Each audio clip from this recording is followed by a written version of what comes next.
Ya, hari ini kan agendanya jawaban dari penyidik Polda Jawa Barat selaku termohon. Jadi persiapan kami ini pertama kami memang menyiapkan replik. Biasanya replik itu mempertahankan apa yang sudah didalilkan dalam permohonan atau gugatan. Pada pokoknya itu, hanya saja nanti ya, dikembangkan atau ada lebih yang spesifik itu nanti setelah melihat jawaban. Jadi replik itu kan menanggapi jawaban termohon atau tergugat, dalam hal ini jawaban penyidik Polda Jawa Barat. Jadi kami nanti lihat dulu jawaban penyidik apa. Pada pokoknya kami kan mempersoalkan 5 hal. 5 tindakan penyidik ya. 1, penyitaan 2 unit sepeda motor yang dilakukan pada tahun 2016. Menurut pasal 38 ayat 1 KUHP, penyitaan dilakukan oleh penyidik itu harus ada izin ketua pengadilan. Ini tidak ya.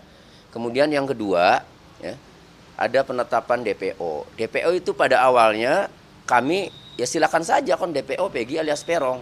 Tapi belakangan ketika Peggy Setiawan yang ditangkap bahwa menurut dia DPO itu Peggy Setiawan, maka kami akhirnya mempersoalkan begini.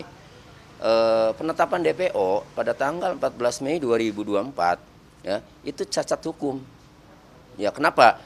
Karena di dalam Perkapolri nomor 6 tahun 2019 pasal 17 angka 6 ya, itu dikatakan bahwa tersangka yang dipanggil untuk dimintai keterangan atau guna pemeriksaan penyidikan tindak pidana atau perkara pidana, kemudian tidak jelas keberadaannya, maka dicatat dalam daftar pencarian orang dan dibuat surat penetapan DPO. Artinya yang dibuat atau yang ditetapkan DPO itu harus tersangka. Tadi kata-katanya kan tersangka. Nah, sementara kalau ditujukan DPO itu, kalau yang dimaksud DPO adalah Peggy Setiawan ini belum tersangka. Sementara dalam Perkapolri nomor 6 tahun 2019 ya, bahwa DPO itu harus tersangka. Peggy Setiawan belum tersangka. Kapan Peggy Setiawan tersangka?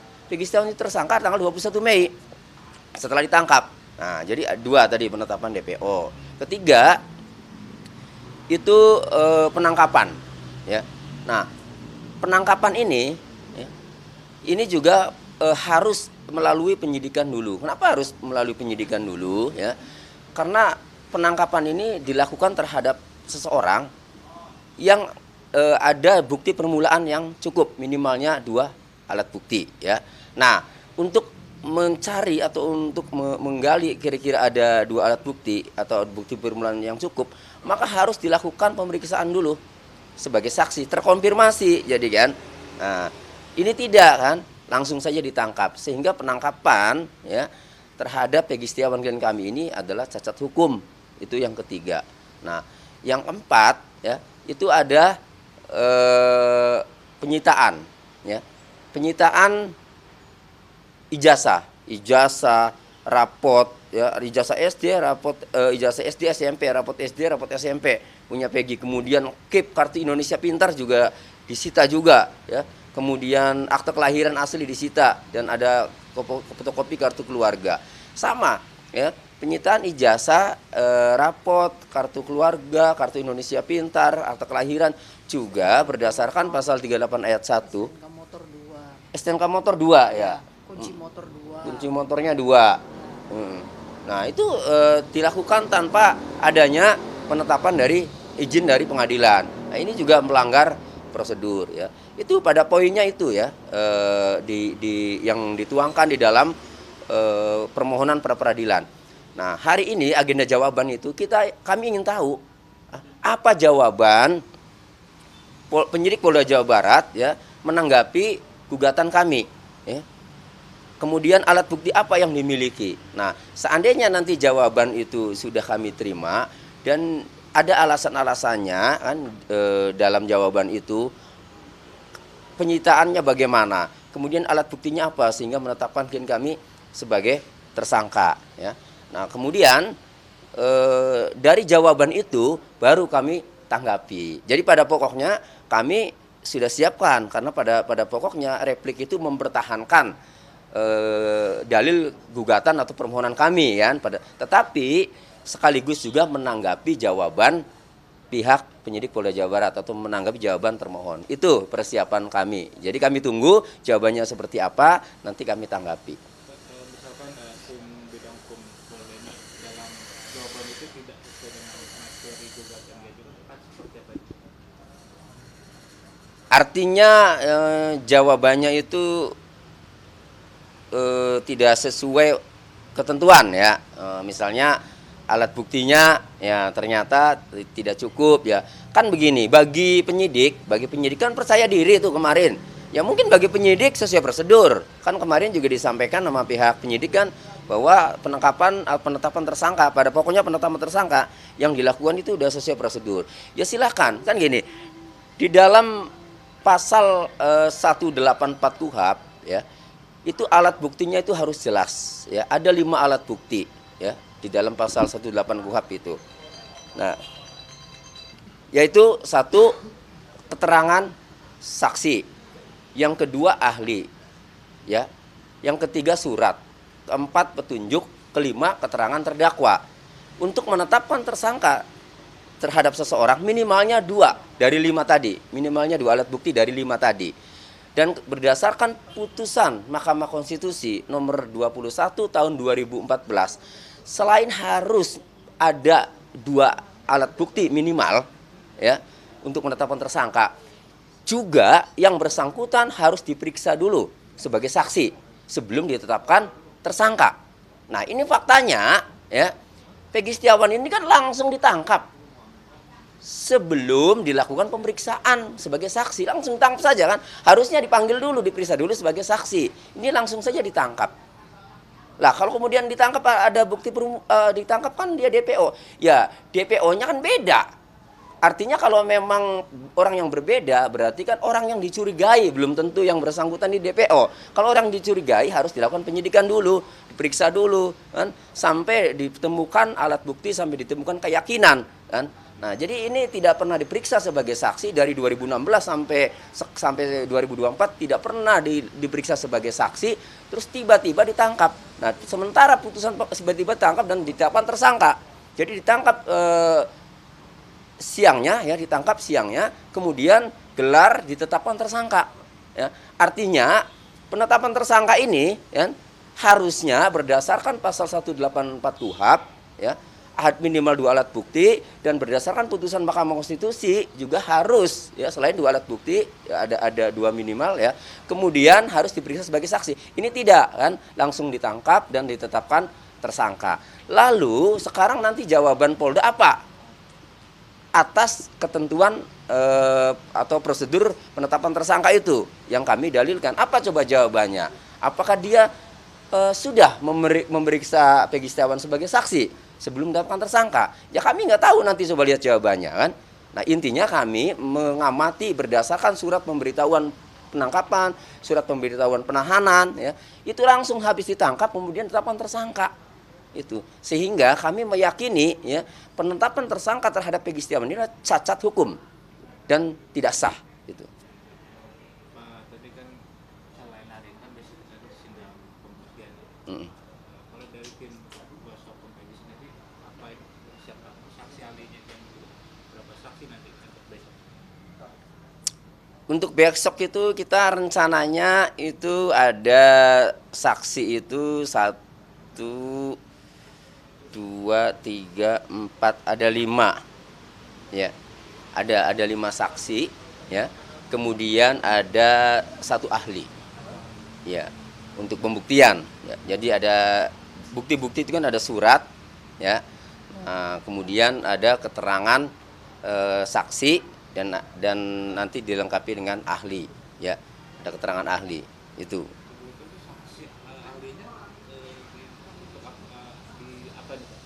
Ahli yang kami hadirkan itu, nah nanti gini, kami lihat dulu jawaban. Kalau penyidik itu tidak mencantumkan mengenai sosial media ya dalam menetapkan tersangka, tidak menggunakan petunjuk itu, maka kami tidak menggunakan ahli IT. Tetapi kalau kemudian penyidik ya dalam jawabannya, kan kita lihat ketahuan nih dari jawabannya kan.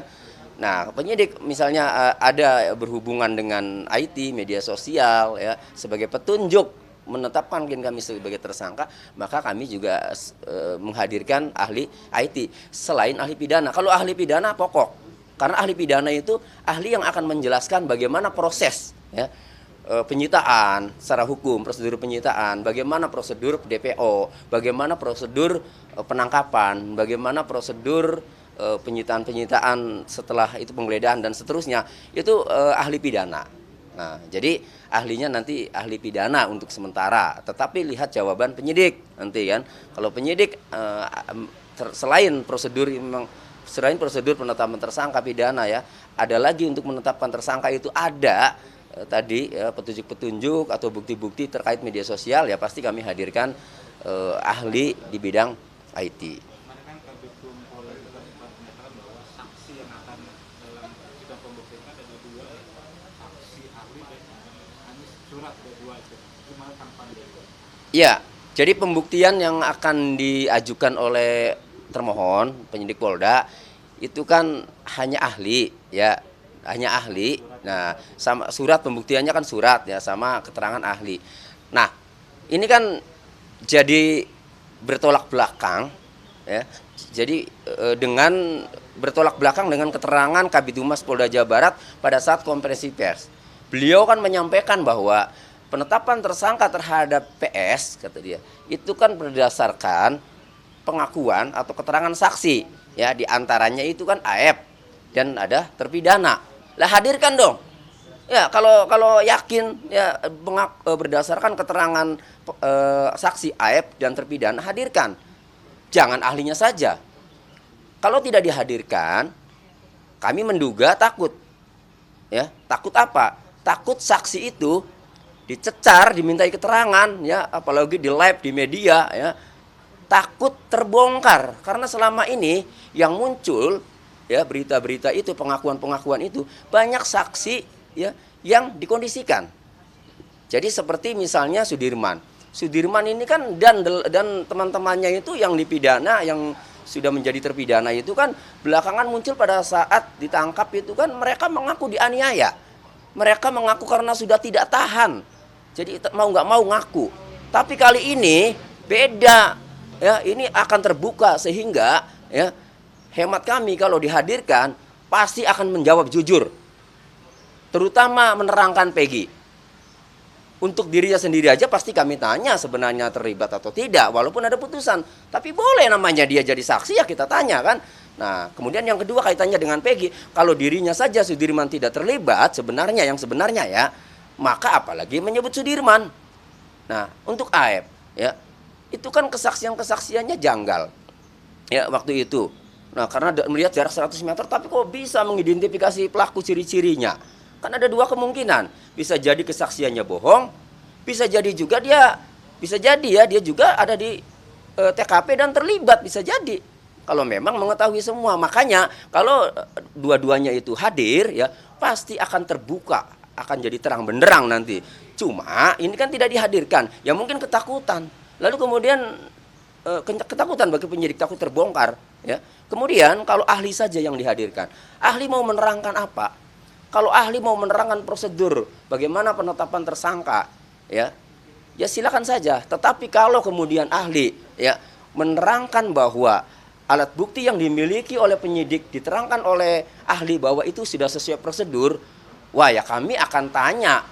Kalau ahli menerangkan alat bukti yang dimiliki penyidik untuk menetapkan tersangka itu sesuai prosedur, di antaranya di dalamnya ada keterangan saksi, ya saksinya harus dihadirkan dulu, diuji dulu. Keterangan yang mana yang menurut ahli dari penyidik, yang dihadirkan penyidik bahwa alat buktinya sudah sah. Keterangan yang mana orang nggak dihadirkan, saksi-saksinya, kan gitu. Nah, jadi pastilah ini akan mengembang dan akan menjadi terang benderang ya.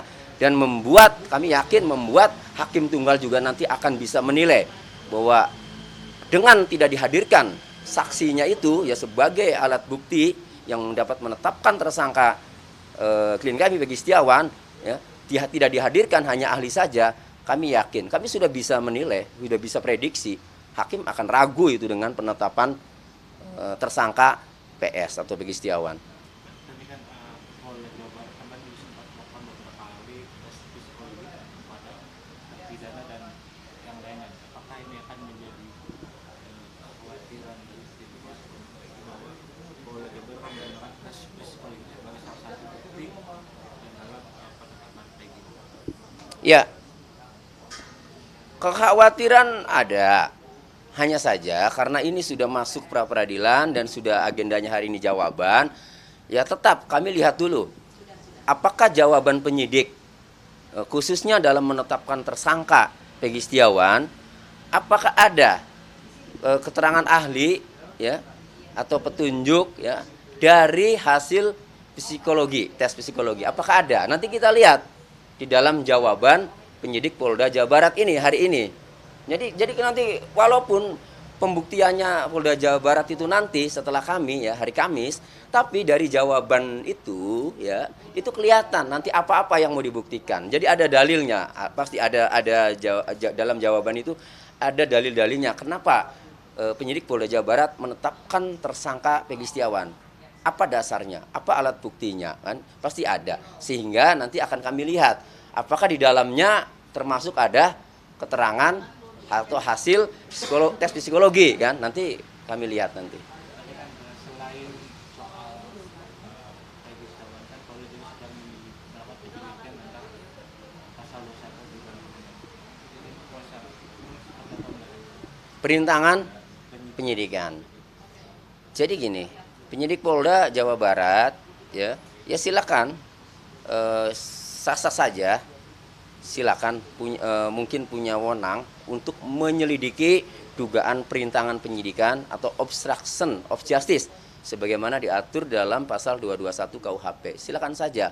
Nah, tapi jangan lupa kalau dugaan tindak pidana perintangan penyidikan atau obstruction of justice ditujukan kepada keluarganya Peggy, ya.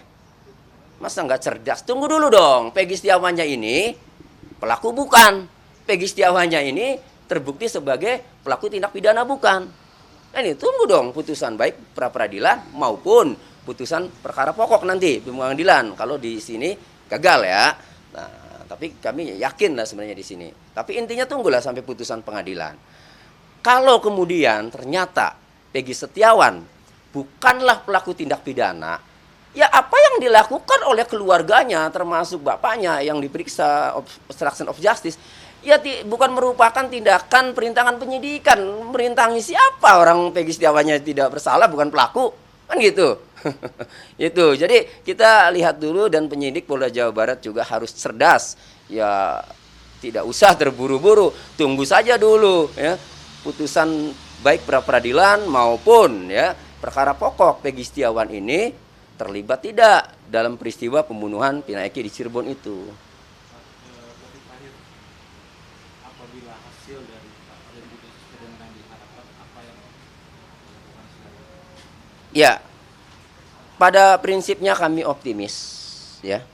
Kami optimis dengan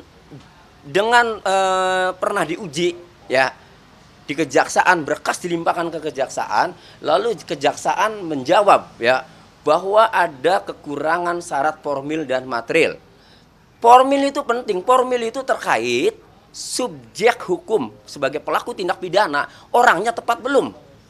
Jadi DPO-nya Peggy alias Peron kemudian yang ditangkap Peggy Setiawan, ya, kemudian di berkas dijawab oleh Kejaksaan Tinggi Jawa Barat dengan mengatakan belum memenuhi syarat formil, itu berarti ya tidak bisa itu tidak bisa dikatakan Peggy alias Peron itu adalah Peggy Setiawan itu, ya. Itu menurut kami karena syarat formilnya itu belum terpenuhi. Syarat formil ini terkait orang yang melakukan tindak pidana atau pelaku ya atau subjek hukumnya, ya. Nah, jadi ya sebenarnya kami optimis apalagi sudah pernah diuji di berkas di kejaksaan ya. Berkas di 5 kejaksaan sudah pernah diuji dan ada jawabannya. Tetapi ya kami nggak tahu ya. Karena hukum di Indonesia ini seringkali ya kadang ya tekanan ya dari atas untuk kepentingan orang-orang tertentu yang mempunyai kekuatan ya itu terkadang masih kelihatan masih terjadi. Jadi kami nggak tahu ya. Tapi makanya kami tetap berusaha semaksimal mungkin, berjuang semaksimal mungkin dengan dikawal media, dengan dikawal seluruh masyarakat Indonesia, ya netizen. Tetapi kalau nanti hasilnya tetap ya tidak sesuai harapan kami, ya kami akan berjuang terus di pemeriksaan pokok perkara di pengadilan. Tentu nanti sidangnya di Pengadilan Negeri Cirebon.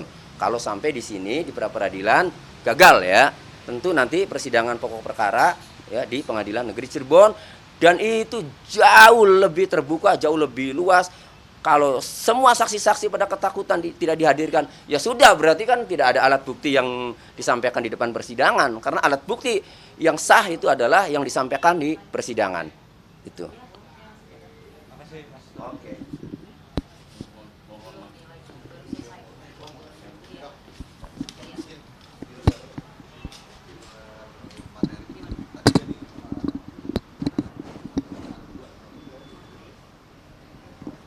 Ya belum. Saksi. Alat bukti penyidik. Ya belum, nanti jawaban hari ini.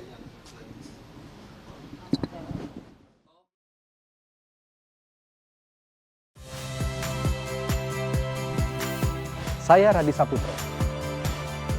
Saksikan program-program Kompas TV melalui siaran digital, pay TV dan media streaming lainnya. Kompas TV, independen, terpercaya.